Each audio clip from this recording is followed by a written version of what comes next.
주님께서 우리에게 고난을 주시는 것은 그것 통해 주님 만날 수 있는 기회를 가지라는 거죠. 여러분, 고난이 은혜임을 깨닫기를 주님의 이름으로 축복합니다. 선한 사마리아인의 비유는 우리 기독교 공동체에서 아주 익숙하고 아주 유명한 비유입니다. 그림을 좀 찾아봤어요. 그랬더니 유수의 화가들이 성경의 이야기를 가지고 이 그림을 그렸더라고요. 그 중에 가장 유명한 그림이 이 두 그림입니다. 두 그림이 똑같이 닮았죠. 들라쿠아라고 하는 사람이 그린 선한 사마리아인의 비유가 여러분 오른쪽에 있는 빨간 옷을 입은 선한 사마리아인을 그린 거예요. 이 빨간 옷은 바로 이 선한 사마리아인의 뜨거운 사랑과 이 사랑을 향한 열정을 표현한다고 합니다.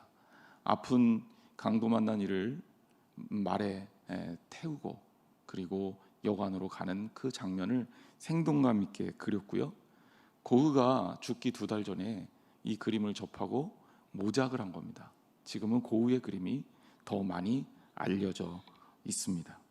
그림을 자세히 보면요, 등을 지고 돌아가는 레위인과 제사장의 모습도 찾을 수 있습니다.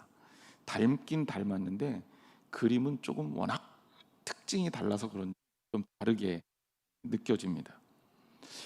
교회에서 알려진 예수님의 비유 중 하나가 바로 선한 사마리아인의 비유다. 그런데 우리가 이 비유를 통해서 주목해야 될 점은 예수님이 어떤 의도를 가지고 이 말씀을 주셨냐라는 겁니다. 우리가 이 교회론의 마지막 시간, 6번째 시간, 오늘 말씀을 통해서 은혜를 받을 건데요, 바로 예수님의 의도를 이해하지 않으면 이 비유를 정확하게 우리가 이해할 수가 없다는 겁니다. 자, 본문을 살펴보면 예수님은 율법교사와의 대화를 시작으로 해서 비유를 시작하십니다. 이 대화를 좀 살펴보죠. 그래야 이 비유를 어떤 맥락에서 예수님이 말씀하셨는지를 알 수 있으니까요. 누가복음 10장 25절 말씀에 보면 이렇게 되어 있어요. 어떤 율법교사가 일어나 예수를 시험하여 이르되 선생님, 내가 무엇을 하여야 영생을 얻으리이까? 이렇게 물었다는 거죠. 자, 그러니까 이 율법교사는 예수님께 물었어요. 무슨 목적으로 예수님께 물었냐? 시험하기 위해서 예수님께 물었습니다. 그리고 이 예수님께 묻는 질문의 가장 중요한 핵심이 뭐냐면 영생입니다. 이 영생에 관한 질문을 들은 예수님이 이렇게 대화를 이어가십니다. 예수께서 이르시되 율법에 무엇이라 기록되었으며 내가 어떻게 읽느냐? 율법교사는 이렇게 대답합니다. 내 마음을 다하며 목숨을 다하며 힘을 다하며 뜻을 다하여 주 너의 하나님을 사랑하고 또한 내 이웃을 내 자신과 같이 사랑하라 하였나이다. 예수께서 이르시되 내 대답이 옳도다. 예수님은 이것을 행하라 그러면 살 거다 라고 말씀하셨습니다. 영생의 추구는 모든 사람들에게 있지요. 그리고 이미 그들에게 답은 주어졌습니다. 바로 율법 계명대로 행하는 겁니다. 그럼 율법을 크게 나눈다면 어떻게 나눌 수 있느냐? 그 첫 번째는 하나님을 사랑하는 것이고 그 두 번째는 이웃을 사랑하는 겁니다. 하나님을 사랑하는 것은 실제로는 애매하게 짝이 없어요. 왜냐하면 사람들이 나는 하나님을 사랑해 라고 얘기한다면 진짜 하나님을 사랑하는 것인지 아닌지 주변 사람들은 알 도리가 없습니다. 그것은 하나님과 나만 알 수 있을 뿐이에요. 그래서 이것은 내가 하나님을 진짜 사랑한다고 이렇게 우기면 할 말이 없습니다. 가끔 교회 안 다니는 친구들에게 교회 좀 다녀라 이렇게 또 혹은 교회 좀 다니세요 권면할 때가 있습니다. 그러면 지금 교회는 안 다닐지 몰라도 저는 하나님 사랑해요. 저는 크리스찬입니다. 이렇게 대답하는 대답이 저를 당황스럽게 만들어요. 그래도 다녀야 돼 이렇게 얘기하지만 하나님 사랑한다는데 제가 어떻게 확인할 방법이 없잖아요. 근데요, 이웃을 사랑한다는 것은 이게 조금 쉽지 않아요. 여기에서 이 이웃에 대한 딜레마가 발생합니다. 이웃을 규정해야 되잖아요. 여러분께 이웃은 누굽니까? 많은 사람들이 이웃을 이렇게 생각합니다. 나랑 가까운 사람, 내가 좋아하는 사람, 내 가족, 내 친구, 내 민족, 나의 공동체 안에 있는 사람, 우리 성도들. 그렇게 규정한다면, 이웃의 범위를 좁히면 좁힐수록 우리는 이것 지킬만 할 거고 자신 있게 내가 예수님 이웃을 많이 사랑했어요 라고 대답할 수 있을 겁니다. 자, 그런데 문제는 이웃의 범위가 확대되면 확대될수록 이 계명은 정말 어려워요. 그리고 하나님을 사랑한다는 계명은 드러나지 않는데 이웃을 사랑한다는 계명은 확 드러납니다. 유대인의 특성상 이 계명만큼은 심각한 문제에 직면할 수밖에 없습니다. 왜냐하면 유대인은 굉장히 배타적이거든요. 자기 민족에 대해서는 굉장히 관대합니다. 하지만 다른 민족, 이방인, 특히 사마리아인들에 대해서는 그렇게 관대하지가 않았어요. 누가복음 10장 29절에 보면 이 율법 교사는 예수님께 이렇게 대답합니다. 자기를 옳게 보이려고 예수께 여짜오되 그러면 내 이웃이 누구이니까 물어요. 자, 이 얘기는 뭐냐면 적어도 이 부분에 있어서만큼은 내가 자신 있다는 얘기예요. 그런데 이 자신 있다는 대답의 핵심이 뭐냐면 이웃의 규정을 굉장히 짧게 좁게 가져가고 있구나라는 것을 읽을 수 있는 거죠. 당시의 유대인들은 이웃의 규정을 자기 민족으로 한하고 있었습니다. 이러한 대답에 내 이웃이 누구냐는 이 사람의 질문에 예수님이 대답하신 내용이 뭐냐? 선한 사마리아인의 비유인 겁니다. 이 맥락을 이해하면 선한 사마리아인의 비유를 조금 더 입체적이고 정확하게 해석할 수 있습니다. 내용을 요약해 보죠. 선한 사마리아인의 비유 내용 우리 다 알고 있지만 그래도 짧게 요약해 보겠습니다. 어떤 사람이 예루살렘에서 여리고로 내려가다가 강도를 만납니다. 강도는 그가 입던 옷까지 벗기고 때리기까지 한 후 거의 죽게 된 상태로 그를 버리고 갑니다. 그때 제사장이 그 길로 내려가다가 그를 보게 됩니다. 그런데 그는 그를 피하여 지나갑니다. 레위인도 이어서 나타나서 그도 역시 피하여 지나갑니다. 그런데 놀랍게도 사마리아인이 나타납니다. 그를 불쌍히 여기는 마음을 가졌고 그가 할 수 있는 최선의 조치를 하는 거죠. 그가 행한 일은 올리브 기름 상처에 바르고 포도주를 부어서 상처를 소독하고 상처를 싸맨 다음에 그가 소유했던 짐승의 등에 태워서 여관에 갑니다. 그리고 최선을 다해서 그를 돌봐줘요. 심지어 하룻밤을 자고 난 그 이튿날에 그가 길을 계속 가게 되면서 여관 주인에게 부탁합니다. 내가 2데나리온을 줄 테니 이것 가지고 이 사람을 계속 돌보아 주옵소서. 그리고 만일 비용이 더 든다면 내가 돌아오는 길에 나머지를 부담하겠습니다.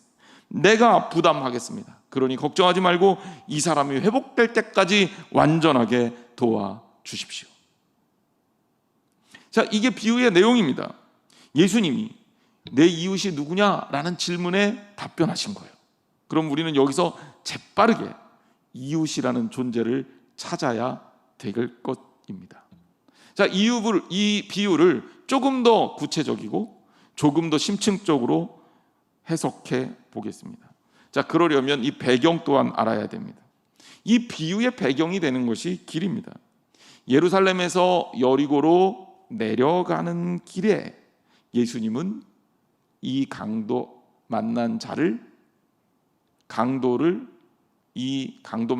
예루살렘에서 여리고로 내려가다가 만났고 그 길을 내려가다가 제사장도 이 사람을 발견했다고 성경은 말합니다.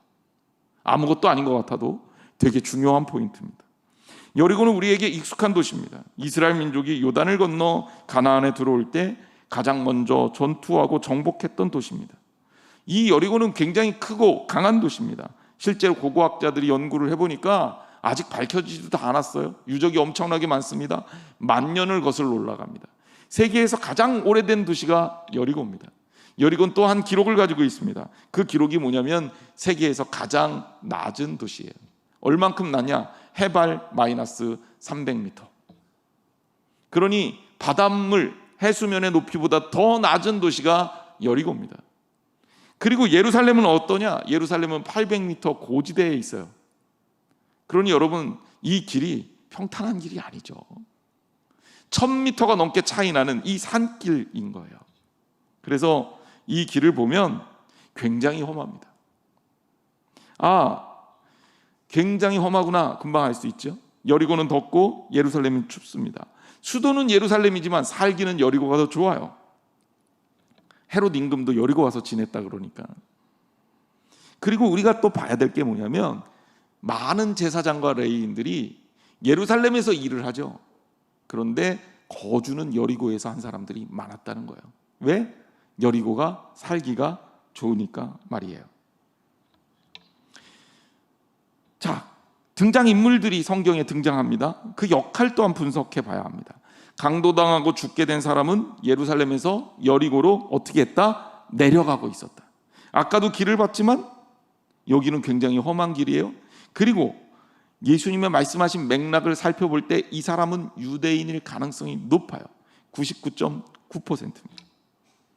그리고 예수님이 이 비유에서 강도 만난 사람을 도와줄 인물로 제사장을 등장시켜요. 제사장은 이 당시의 기준으로 봤을 때 1년 중 2주 정도를 성전에서 봉사한다고 해요. 나머지 기간은 여리고에서 사는 거예요. 자, 그러면 이 제사장이 길을 내려가다가 예루살렘에서 여리고로 가다가 강도 만난 자를 만났다면, 그러면 이 제사장은 제사에 관한 업무를 끝내고 집으로 돌아가는 길이었을 거다. 이렇게 유추할 수 있어요. 또 한 명의 문제 인물이 나옵니다. 레인입니다. 레인은 성전에서 봉사하는 사람입니다. 역시 같은 이유에서 예루살렘에서 여리고로 내려가고 있었겠죠. 우리는 그냥 말씀을 훅 읽으면 알 수 없는 내용을 예수님은 사실 비유를 굉장히 아주 세밀하게 디테일하게 들었습니다. 그 부분을 살펴보죠. 먼저 우리가 질문을 해봅시다. 강도 만난 사람, 강도를 만났어요? 길에 버려져 있었습니다. 어떻게, 어떤 모습으로 버려져 있었을까요? 성경은 우리에게 자세하게 설명하는데 우리가 번역되어진 성경을 접하다 보니까 이 부분에 뉘앙스가 놓쳐버린 지점이 있어요. 그걸 한번 보겠습니다. 영어 성경을 제가 일부러 찾아서 여러분들에게 전해드릴게요. NKJV, New King James 버전에서는 뭐라고 번역이 되어 있냐면, 옷을 벗기고 그를 상처 입게 한 후 그를 반쯤 죽은 상태로 버려두고 떠났다. 그러니까 강도 만난 사람, 강도가 강도 당한 사람을 그냥 함부로 버려두고 떠난 겁니다. 근데 NLT 성경에는 여기에 하나 더 붙어 있어요. NLT 성경 뒷부분에 뭐라고 써 있냐면 beside the road 이렇게 돼 있어요. 이거는 beside the road예요. 로드, 길이 있으면 길 가운데 버려둔 게 아니라 어디로 치워놓은 거예요? 길 가로, 길 옆으로 치워놓은 거예요. 이 표현이 들어간 이유가 있습니다. 왜냐하면 레인과 제사장이 이 강도 만난 자를 외면하는 그 태도가 성경에 언급되어 있기 때문에 그래요. 자, 제사장에 대해서 성경이 뭐라고 표현하고 있는지 성경 말씀을 그대로 가져와 보면 이렇게 되어 있습니다. 그는 그를 봤다. 그리고 passed by, 지나갔습니다. 어떻게 지나가냐? on the other side, 다른 쪽으로 지나간 거야. 자, 레인에 대해서는 어떻게 표현이 되냐면 레인은 더해요. come and looked예요. 소위 말해서 이렇게 길을 가다가 저쪽에 강도 만난 사람을 봤어요. 강도 만난 사람 쪽으로 레인이 어떻게 한 겁니까? 간 거예요. 그래서 룩이라는 단어는 뭐냐면 주관적 의도가 많이 들어가는 영어 단어입니다. look into 하면 뭘 조사하다 이런 뜻이에요. 그러니까 룩한 거예요. 그러니까 살펴본 거예요. 강도 만난 사람의 상태를 다 본 거예요. 자, 그 다음에 어떻게 했어요? on the other side, 다른 쪽으로 pass, 지나가 버린 거예요. 그러니까 어떻게 된 거냐면 제사장이 여리고로 내려가다가 그를 봤고요. 그를 봤는데 그를 피해간 겁니다. 적극적으로 피해간 거예요. 레인은 심지어 그에게 다가가서 그를 막 살펴봤어요. 아, 이 사람이 거진 죽게 됐구나, 도움이 필요하구나, 그걸 알고도 다른 쪽으로 피해서 지나간 겁니다. 예수님은 이 부분을 아주 적극적으로 디테일하게 묘사한 이유가 있습니다. 왜? 제사장과 레위인은 바로 그 당시의 유대인들이, 율법 학자들이고 서기관들이고 바리새인들이고 사두개인들이에요. 이들은 하나님을 사랑한다고 말하고 이웃을 사랑한다고 말했지만 정작 그들이 열심히 제사를 드리는 것 같음에도 불구하고 진정한 예배로 하나님 앞에 나아가지는 못했다는 겁니다. 네가 이웃을 사랑했다고? 네가 이웃에 관해서 나에게 묻는다고? 과연 이들의 태도가 이웃을 사랑하는 거야? 다른 쪽 길로 돌아가는 게 이웃을 사랑하는 거야? 율법 고사에게 가장 아픈 부분을 예수님이 파고 있는 겁니다. 이들이 몰라서 못한 게 아니에요. 나 그 사람 못 봤는데? 그렇죠. 길가로 치우쳐 있으니까 길 가운데로 가다 보면 그냥 지나칠 수도 있겠죠. 예수님의 표현은 그게 아니에요. 그를 발견했고 그에게 다가갔고 그를 살펴봤어요. 도움이 필요함에도 불구하고 그냥 다른 쪽으로 돌아서 간 겁니다. 외면해 버렸다는 겁니다. 그리고 이 비유에는 가장 충격적인 인물로 예수님이 등장시킨 인물이 있습니다. 사마리아 사람. 유대인들이 가장 혐오하는 인물이 누구냐? 사마리아인입니다. 이방인들보다도 더 싫어해요. 왜냐하면 유대인과 사마리아인의 갈등이 굉장히 캐캐묵은 오래된 일이거든요. 알고 보면 사마리아인들도 이스라엘 백성인데 말입니다. 이스라엘 민족이 같이 출애굽을 해서 가나안 땅에 정착을 하고 그들이 나라를 세우고 사울, 다윗, 솔로몬의 대를 이었죠. 그때 르호보암 때에 이르러서 나라가 둘로 쪼개져 버립니다. 10지파가 독립을 선언해요. 그래서 북왕국 이스라엘을 세웁니다. 여러분 보시는 사진의 오른쪽에 북왕국 이스라엘 파란색으로 표시되어 있죠. 오른쪽 맞죠? 왼쪽이네요. 왼쪽에 거기가 북왕국이고 이 북왕국 이스라엘의 수도가 사마리아입니다. 남왕국 유다의 수도가 노란색으로 표시되어 있죠. 여기의 수도가 예루살렘이에요. 나라가 쪼개지면서 북왕국 사람들이 예루살렘에 와서 예배를 제대로 못 드려요. 예루살렘에 성전이 있는데. 그래서 북왕국 이스라엘 사람들이 어떻습니까? 예배를 제대로 못 드리니까 그들이 나름대로 사마리아 땅에 거기서 예배를 드릴 수 있는 방법을 찾아요. 그래서 산당을 지어놓고 그곳에서 제사를 드리고 예배를 드립니다. 유대인이 말합니다. 니들은 가짜야. 그러면 안 돼. 두 나라가 전쟁도 해요. 죽고 죽이기도 합니다. 싸움이 났으니 원수가 됐겠죠. 그것뿐만이 아니에요.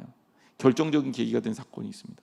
북왕국 이스라엘이 먼저 망합니다. 북왕국 이스라엘을 멸망시킨 나라는 아시리아라는 나라예요.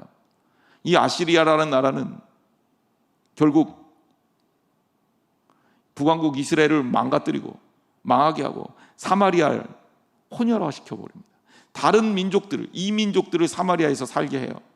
그래서 사마리아 사람들이 종교적으로도 삐딱해졌고요. 이질적이 됐고요. 그리고 혈통으로도 유대인의 혈통이 혼혈이 돼버린 거예요. 이러면서 유대인들은 사마리아 사람들을 이방인보다 못한 존재로 취급하게 됩니다. 근데 여기서 끝난 게 아닙니다. BC 587년에 유다가 바벨론에게 이어 망합니다.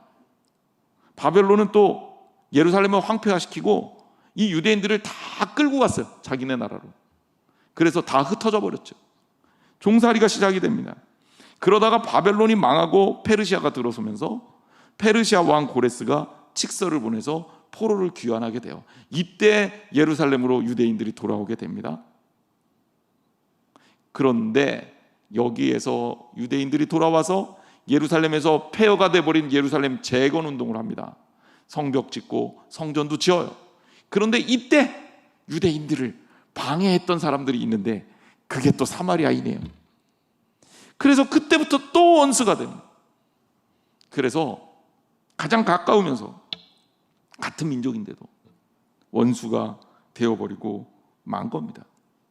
실제로 1세기 말에 18개의 유대인의 기도문이 확정이 되는데 그 중에 12번째 기도문이 아주 충격적입니다. 제가 읽어드릴게요. 사마리아인들이 이방인들과 함께 한순간에 멸망을 당하게 하시고 저들의 이름을 생명책에서 지워 주옵소서. 이게 기도입니다. 이게 기도예요. 생각해 보세요.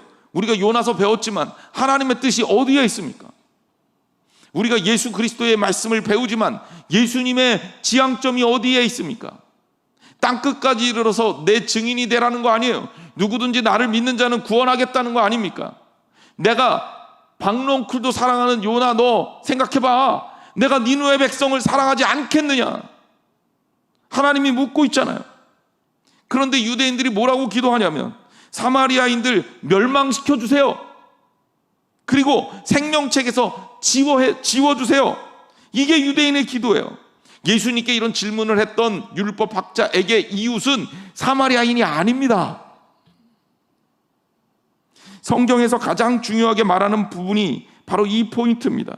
누가복음 10장 33절에 사마리아인은요, 앞에 제사장과 레위인과 완전히 달랐어요. 어떻게 달랐느냐? 33절 말씀에 이렇게 표현되어 있습니다. 어떤 사마리아 사람은 여행 가는 중 거기에 이르러 그를 보고 어떻게 했다? 불쌍히 여겼다. 불쌍히 여겼다. 성경에서 불쌍히 여겼다는 표현이 많이 나옵니다. 불쌍히 여겼다의 표현이 가장 많이 나오는 주어는 예수님이에요. 마가복음만 대충 살펴보면 이렇습니다.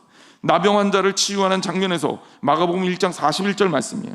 예수께서 불쌍히 여기사 손을 내밀어 그에게 대시며 이르시되 내가 원하노니 깨끗함을 받으라 하시니 어떻게 시작됐어요? 기적이 예수님이 불쌍히 여기사 걸어서 광인을 고치신 후 예수님이 그에게 말씀하십니다. 마가복음 5장 19절 말씀이에요. 그에게 이르되 집으로 돌아가 주께서 내게 어떻게 큰 일을 행하사 너를 불쌍히 여기신 것을 내 가족에게 알리라. 우리가 잘 아는 오병이어의 기적을 행하실 때도 예수님이 어떻게 시작하셨는지 마가복음 6장 34절은 그대로 전해줍니다. 예수께서 나오사 큰 무리를 보시고 그 목자 없는 양 같음으로 인하여 불쌍히 여기사. 수많은 곳에서 예수님의 마음이, 하나님의 마음이 표현됩니다. 하나님께서 불쌍히 여기셨다는 거예요. 이 마음이 제사장에게는 없어요. 레위에게는 없어요. 그리고 이 질문하는 율법학자들에게는 없습니다. 그 당시 종교 지도자들과 이스라엘 사람들에게 없습니다. 하지만 예수님의 비유 가운데 사마리아인의 마음에 불쌍히 여기는 마음이 생겼다라는 거예요. 이 마음이 우리의 마음이어야 되고, 이 마음이 하나님의 마음이고 예수 그리스도의 마음이십니다. 왜 예수님께서 이 땅에 오셔서 십자가에서 피를 흘리고 우리를 위해서 죽으셨겠습니까? 우리를 불쌍히 여기신 거예요. 왜? 우리는 그냥 두면 죽을 수밖에 없는 존재니까요. 내가 하나님의 사람이라면, 내가 하나님의 백성이라면, 내가 하나님을 따르는 사람이라면, 내가 주님의 진리를 쫓겠다고 결심한 교인이라면, 크리스찬이라면 우리는 이 예수님의 마음을 가질 수 있어야 합니다. 사마리아 사람은 on the other side, 다른 쪽으로 피해가지 않습니다. 망설이거나 외면하지 않습니다. 성경은 그의 행위를 이렇게 묘사합니다. 누가복음 10장 34절 말씀입니다. 가까이 가서 기름과 포도주를 그 상처에 붓고 싸매고 자기 짐승에 태워 주막으로 데리고 가서 돌보아 주니라. 자, 완전히 다르죠. 제일 먼저 나오는 단어가 뭐예요? 가까이 간 거예요. 피해 갔는데, 한쪽으로 피해 갔는데 그는 굳이 그쪽으로 가까이 간 겁니다. 그리고 기름과 포도주를 그 상처에 붓습니다. 여기에 쓰인 기름은 올리브 기름인데 환부를 부드럽게 해주는 역할이에요. 그리고 포도주는 알코올 성분이 있으니 상처를 소독해 줄 수 있죠. 그런데 예수님이 왜 이 비유에서 기름과 포도주를 예화로 드셨을까? 이유가 있어요. 기름과 포도주는요, 상처를 치유하는 데도 쓰이지만 보다 본질적으로는 제사에 쓰이는 제물입니다. 기름은 소제를 드릴 때 제사장이 사용한 제사의 재료고요, 포도주는요, 초막절 때 물과 함께 번제단에 붓는 제사 재료입니다. 자, 기름과 포도주는 누구한테 가장 많을까요? 여기 나온 세 사람 중에 제사장, 레위인, 사마리아 사람 중에 말입니다. 누가 가장 익숙할까요? 그렇죠. 예수님이 그래서 이 장치를 등장시킨 겁니다. 너희들 가지고 있지 않냐는 거예요. 너희들 치료할 것 있지 않냐는 거예요. 그런데 왜 외면하는 거죠? 사마리아 사람들은 굳이 그것들을 사용해서 치료합니다. 그리고 사마리아인이 여관 주인에게 그를 데려가서 맡긴 2 데나리온, 이 두 데나리온의 가치는 노동자 이틀치 품삯이에요. 이렇게 따지면 별거 안 되는 것 같지만 얼마나 큰 돈인지 우리가 알 수 있는데요. 당시에 여관에 하루 자는데요, 12분의 1 데나리온이면 하루 잘 수가 있어요. 그러니까 두 데나리온은 이 사람이 24일 동안 묵을 수 있는 비용입니다. 그리고 숙박비만 낸 게 아니죠. 치료하고 돌봐줬을 때 만약에 돈이 더 든다 그랬을 때 누가 내겠다? 내가 내겠다. 왜? 이것도 특징적인 겁니다. 유대인은 혈연 사회입니다. 가족이나 친척 중에 누가 빚을 지면 그를 대선해서 가족이나 친척이 대신 갚아주는 제도가 율법에 있습니다. 강도 만난 사람들에게 그러한 의무는 유대인들에게 있는 거예요. 그의 가족들에게 있는 거예요. 멀리 잡으면 레위나 제사장에게 있는 거예요. 그런데 사마리아인은 그런 의무가 없습니다. 그런데 그가 말하는 겁니다. 내가 갚겠다. 예수님은 이 비유를 마친 다음에 묻고 있는 거죠. 누가 내 이웃이냐? 이 이야기는 뭐냐면, 네가 누가 이웃이냐고 물었냐? 너는 어떤 사람의 이웃이 되고 있느냐? 너의 이웃은 누구고 너는 누구의 이웃이 되고 있느냐라고 묻는 거예요. 너는 이웃을 생각할 때 네 가족, 우리 공동체, 우리, 나 이것만 생각하고 있지만 과연 그것이 맞느냐는 거예요. 너는 강하고 능력 있는 사람, 출세를 위해서 관계를 잘 맺어야 하는 사람에게는 잘하고 애쓰고 노력하면서 오히려 정작 힘들고 어려운 자는 외면하지 않았느냐는 거예요. 선교적 관점에서는 한 걸음 더 들어갑니다. 이 비유의 목적, 이 비유의 의미를 우리가 분석한다면 우리에게 책임을 피할 수 없는 선교적 장치가 들어 있습니다. 예수님의 비유에서 나오는 사마리아 사람은 그 사람 돈이 많았나 보다. 그 데나리온도 이렇게 쓰네. 그 포도주, 그것도 귀한데, 그 기름도 귀한데 그것도 막 붓네. 나는 그런 거 없으니 못할 수도 있겠다. 아니, 제사장과 레위인이 그게 없었다고요? 말도 안 되는 얘기예요. 왜? 레위인의 생활 상태는 다른 유대인들보다 훨씬 안정적입니다. 생각해 보세요. 레위 지파 사람들을 따로 세우면서 그들에게는 농사할 땅을 배분해 주지 않았어요. 그럼 나머지 11지파가 그들이 생산하고 남는 10분의 1을 레위인을 위해서 드리게 돼 있습니다. 그러면 레위인의 생계는 어느 정도 수준이냐? 10지파가 생활하는 그들의 10분의 1이면 그것보다도 조금 더 위에 위치한 거예요.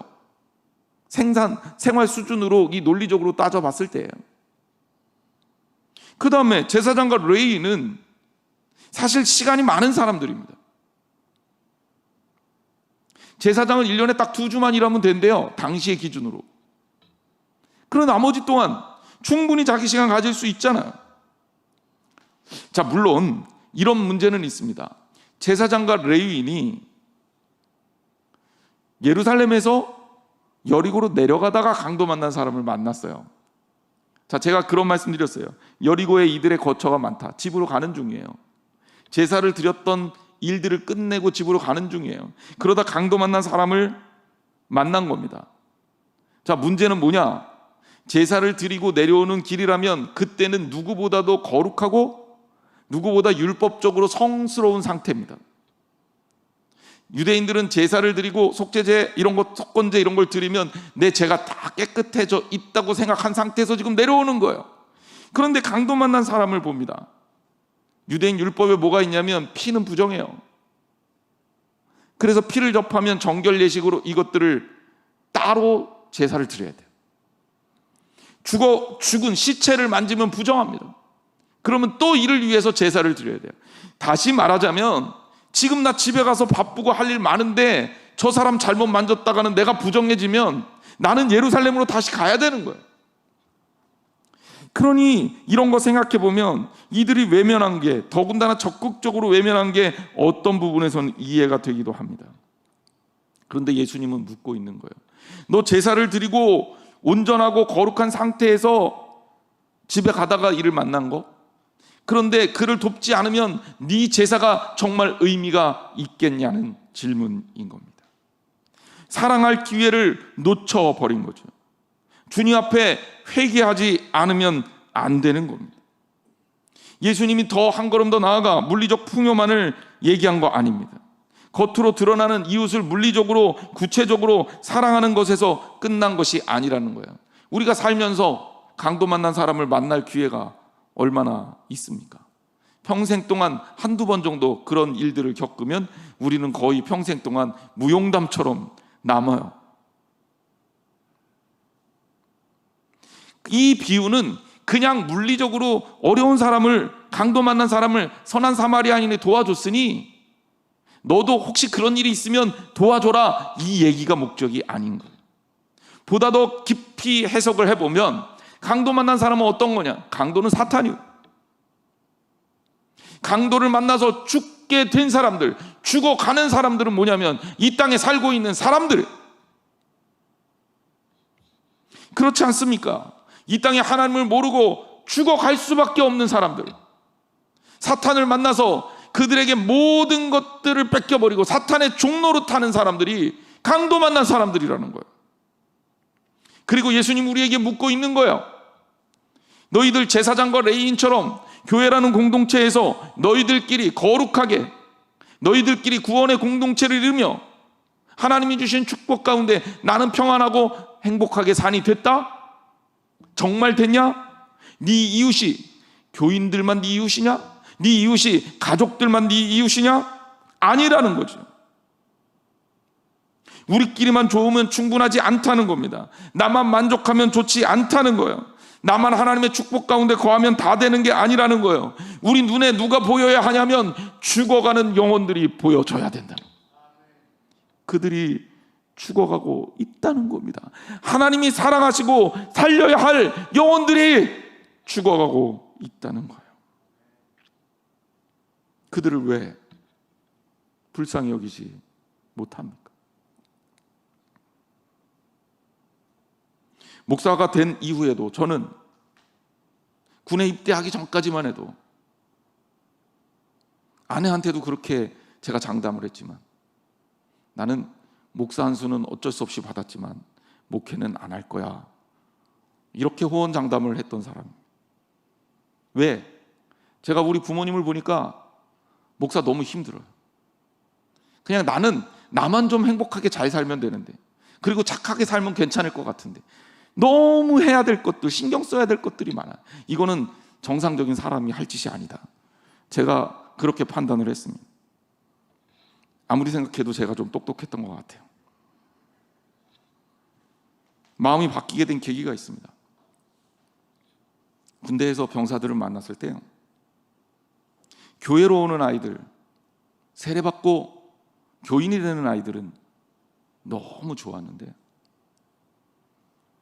그 친구들이 차를 타고 성당이나 차를 타고 심지어 법당에 가면, 성당에 가면 그나마 조금은 난데 법당에 가면 제가 속이 뒤집어져요. 신교대에서 세례를 주기 위해서 교육을 합니다. 퍼센테이지로 나와요. 신교대에서 교육받은 아이들이 몇 퍼센트가 크리스찬이 되고 몇 퍼센트가 종교나 다른 종교, 불교나 캐톨릭을 선택했는지, 그 퍼센테이지 1%가 왔다 갔다 할 때마다 너무 속상하고 내가 뭔가 잘못한 것 같은 느낌이 드는 거예요. 이 친구들에게 내가 어떻게 복음을 잘못 전했길래 왜 이번에는 이 친구들이 교회로 안 가고 세례를 안 받고 왜 절로 갔을까? 왜 성당으로 갔을까? 그 씨름을 하다가 내가 있어야 할 자리를 발견을 했습니다. 목사는 선교 현장에 있어야 되는구나.